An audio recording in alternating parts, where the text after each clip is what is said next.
Hey everyone, I'm working to hit 2,000 subscribers and I need your help to get there. If you enjoy the content, please hit that subscribe button right now. Everything is happening at once. Right now, in Minnesota, there's a frenzy unlike anything we've seen in years. Trade talk, signings, draft plans, quarterback battles, and then there's that Kirk Cousins storyline that nobody wants to even think about but absolutely cannot ignore. This isn't a normal offseason, this is decision time. This is the moment where one wrong move could either build something special or tear it all down. And honestly, we're not even sure which direction this is heading yet. So let's break it down piece by piece, because when you start looking at everything the Vikings are doing, everything starts to connect in ways that are either genius or absolutely terrifying. Let's jump in. There are things that at first glance look like a drop-off, like a guy just disappeared. You look at the stat sheet and you think, okay, this guy's done. He fell off. He's no longer the same player. But when you sit down, take a breath, and actually watch the film, everything changes. Because it's not just cold numbers. It's not just sacks on paper. And that's exactly where this story starts to get interesting, because right at the center of all this is Jonathan Greenard.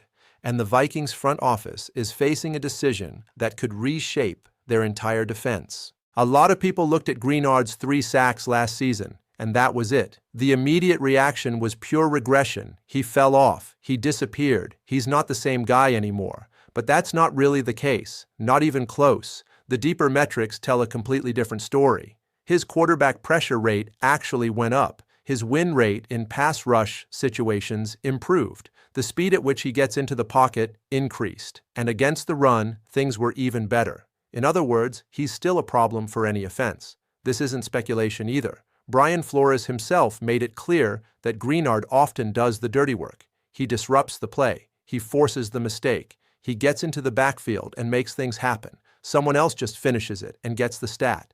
That completely changes how you look at a potential trade.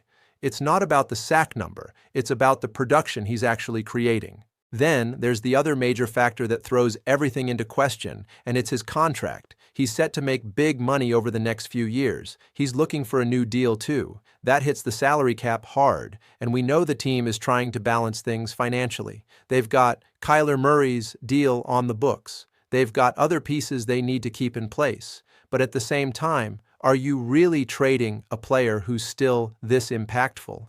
Are you moving on from a guy who, despite what the stat sheet says, is still playing elite-level football? That's where the market starts to stall.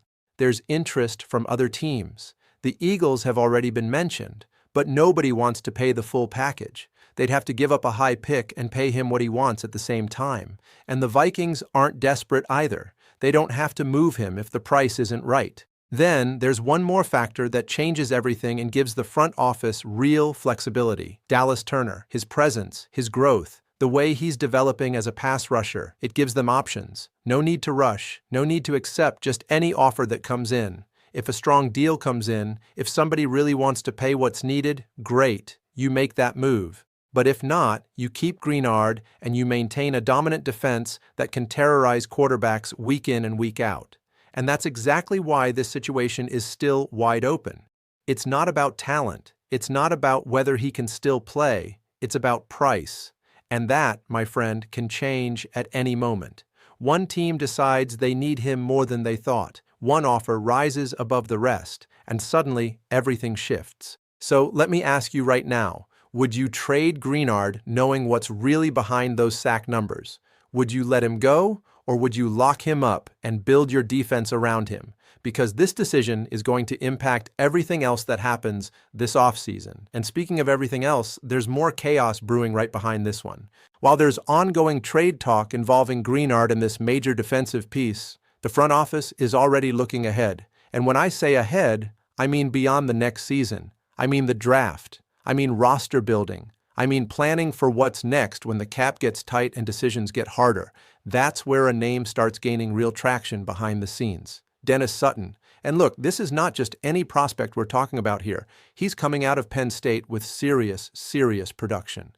We're talking 23.5 sacks in his college career, back-to-back seasons with 8.5 sacks, a massive frame, strong, physical, athletic. the kind of player that stands out from the very first snap you watch on film. But it's not just the numbers that make him interesting. He showed up in big games. When Penn State went up against Oregon, he completely took over. It was a high-stakes environment. It was a big moment. And he didn't shrink. He expanded. He made plays. He showed up when it mattered most. Now, he's not a finished product. Some scouts say he can look a bit stiff at times. Still developing his technique. Not fully polished yet. He needs time. But the potential is there. The production is there. And the size is there. Here's where it gets interesting, though. If the Vikings go this route in the draft, if they invest a high pick in Sutton, it's not just a random move. It's directly tied to something else. It's directly connected to the Greenard situation. Think about it. If they're actively scouting, evaluating, and considering a premier edge rusher in the draft, they're not doing that randomly. They're doing it because they're already planning for the scenario where Greenard might be gone. They're hedging, they're planning. They're saying, okay, if we move Greenard and get value back, here's who we're going to bring in to fill that role. And that changes everything about how you look at both moves, because the team isn't just looking at talent in a vacuum. They're looking at fit. They're looking at cost. They're looking at long-term planning. They're building a blueprint. Now, shifting gears a bit, there's another decision that could come into play on the other side of the ball. It requires caution, real caution. The name being mentioned is Jordan Tyson, wide receiver, first-round talent, strong production in college. But here's the catch that nobody wants to ignore: a heavy injury history. ACL, MCL, PCL, serious injuries. Not a small concern, not something you just gloss over. So here's the question that's being asked in the war room right now. Do you really spend a high pick on someone with that level of injury risk? This roster needs stability. It doesn't need a gamble like that. It doesn't need to spend premium draft capital on a guy who might not even stay on the field long enough to develop. But right in the middle of all this uncertainty, another possibility emerges that nobody expected this strongly, and this one changes the entire conversation. DeAndre Hopkins. Yes, that DeAndre Hopkins. He openly said he'd be willing to reunite with Kyler Murray. He said if the team calls, he's ready. If the Vikings come calling, he's interested. And that changes everything, because now, instead of gambling on an injury-prone prospect, you look at a proven veteran who delivers. He brings reliability, he brings certainty. That's a massive shift in approach. You've got the draft on one side with its risk and uncertainty. You've got the injury concern with Tyson, and you've got experience available right there. A guy who knows how to win, a guy who knows how to make plays in the playoffs, a guy who has chemistry already waiting with your quarterback. And all of this is happening at the same time. This isn't just noise. This is a full scenario developing. This is the front office weighing options. And when things start lining up like this, when multiple pieces start moving in coordination, big decisions usually follow. But the offense isn't just about receivers. The offense is about balance. And that's where the next piece of this puzzle comes in, because once the run game enters the conversation, the entire identity of the team changes with it. It's been a long time since we've seen a name come in and truly shake up the running back position in Minnesota. A long time. But this time, there's real movement happening, real evaluation taking place. The name gaining serious attention is Jonah Coleman.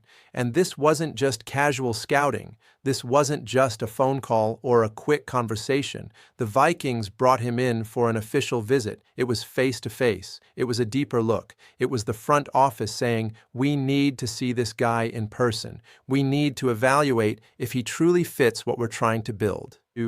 And when you look at his track record, you start to understand exactly why he's getting this attention. Over 2,100 scrimmage yards in each of the last 3 seasons. That's not a one-week flash. That's not a moment of brilliance surrounded by mediocrity. That's sustained production. That's consistency. It's 27 touchdowns in 25 games at Washington. That's real output. That's a player producing at a high level week in and week out. But his game goes beyond just the stat sheet. When you watch him on film, he runs well between the tackles. He shows vision. He shows patience. He lets blocks develop instead of panicking and crashing into the line before the play actually develops. He's not the type of running back who forces things. He's the type who uses his instincts and his intelligence. And there's more. He contributes in the passing game. He has solid hands. He's got 87 career receptions.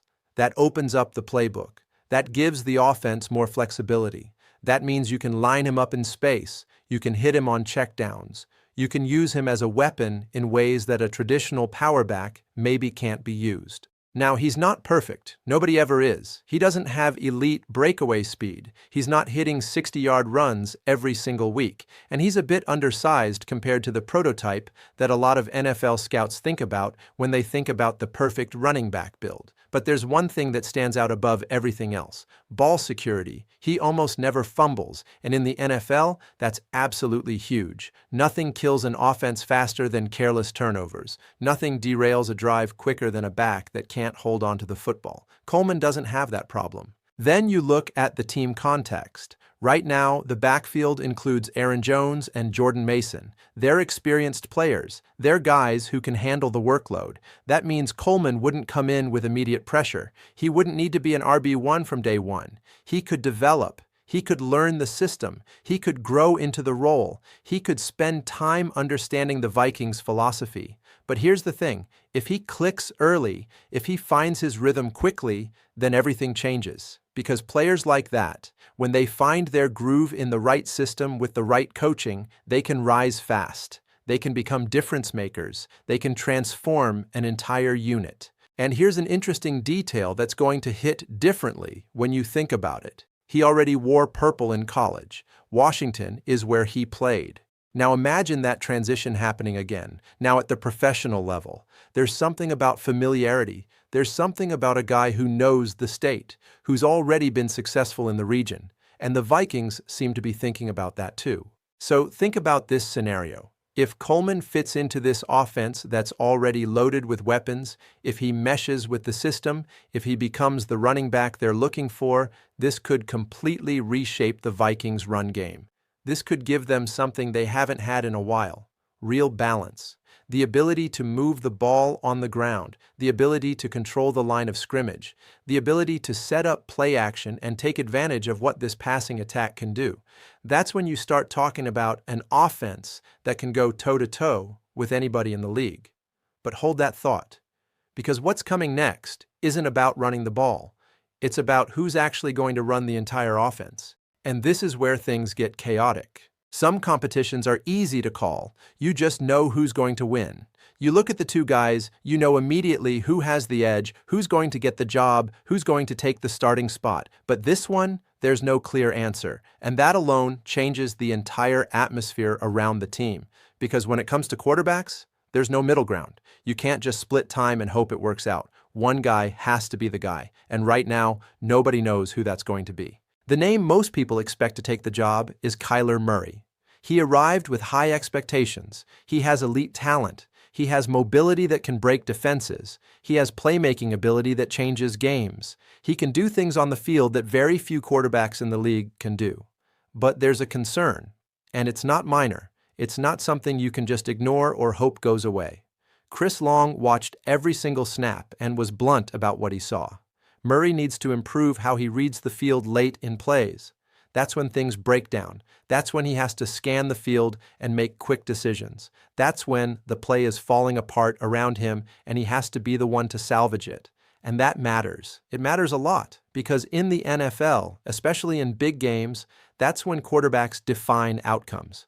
That's when Hall of Famers separate from good players. That's when championships are won or lost. But it doesn't stop there. Another name is gaining real traction in this competition, and this is where things get wild: Carson Wentz. And this isn't exaggerated. This isn't speculation. People inside the Vikings environment have pointed to Wentz as potentially a better fit for the offense right now. He's a quarterback who stretches the field. He uses all the areas of it. He brings verticality. He can get the ball down the field. And when you hear that about your backup, when you hear people inside your organization saying the backup might actually fit better, things get real interesting. Because now it's not just about talent. It's about system fit. It's about who can actually execute the offense they want to run. And there's still a third name in the mix: J.J. McCarthy. He's younger. He's developing, but he's very much part of this competition. He's got upside, he's got potential.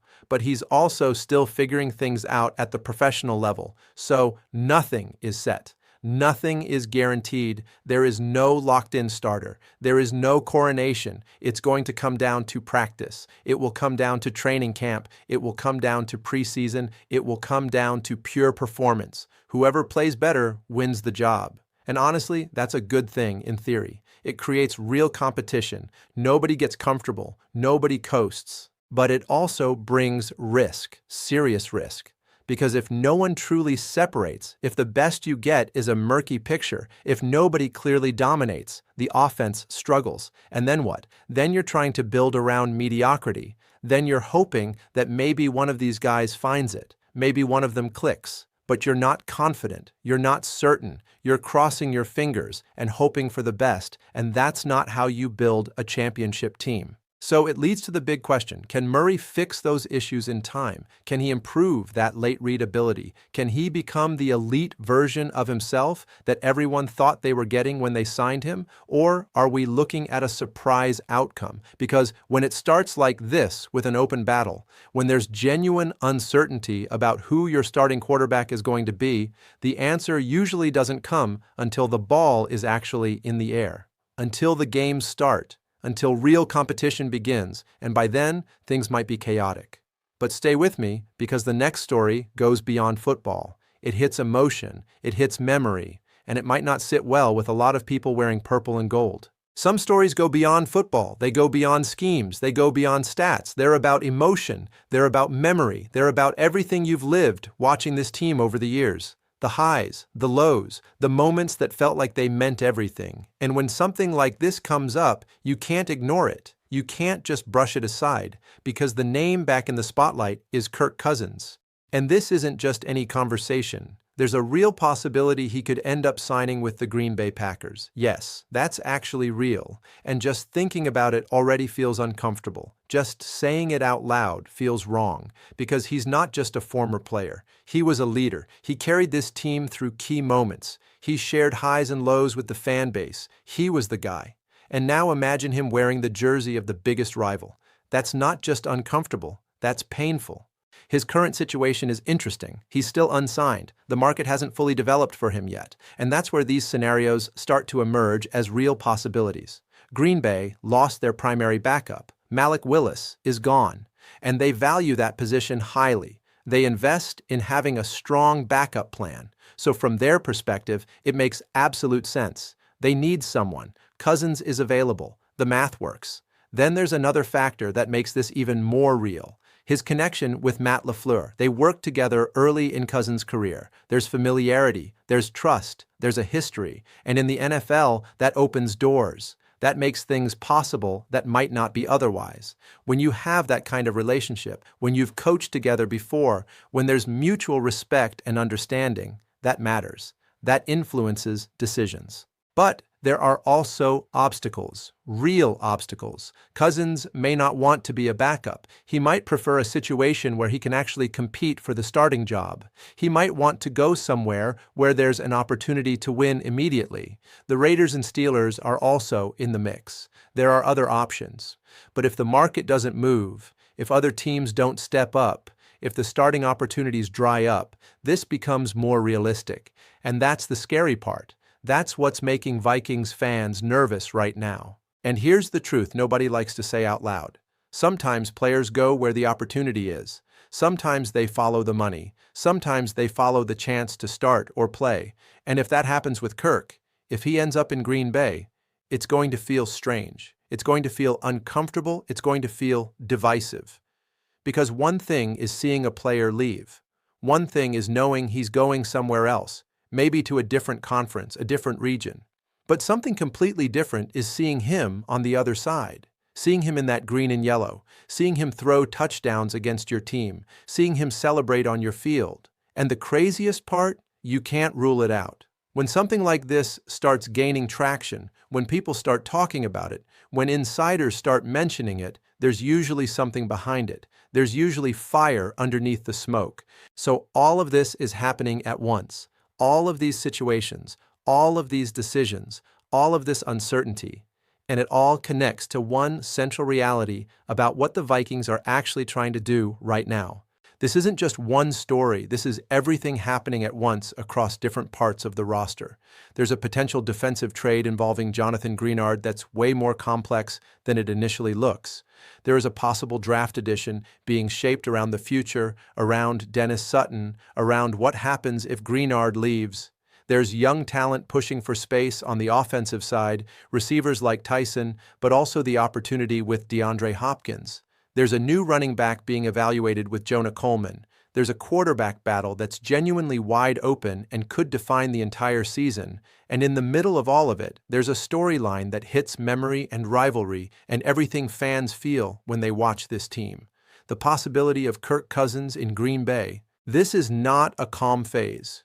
This is not a normal offseason. This is decision time. And decisions like these, decisions happening across this many different areas simultaneously, they define what a team will be not just next season, but in the years ahead. One wrong move and you're in rebuild mode. One right move and you're contending. And the Vikings are sitting in that space right now where everything matters. So here's what I need from you. In the comments, tell me what you would do in each of these situations. Would you trade Greenard? Would you draft Sutton or gamble on an injury-prone prospect? Would you bring in DeAndre Hopkins or hold out for something else? Who do you think wins the quarterback battle, and what happens if nobody separates? And most importantly, how does it sit with you if Kirk ends up in Green Bay? These are the decisions that matter. These are the conversations that define what this team becomes. Make sure you drop a like on this video. Subscribe to the channel if you haven't already, and slam that notification bell so you don't miss the next update when things inevitably shift and move, because they will. In an off-season like this, with this much uncertainty, change is constant. Stay locked in. Purple and gold. Hey Let's everyone, go. I'm working to hit 2,000 subscribers and I need your help to get there. If you enjoy the content, please hit that subscribe button right now.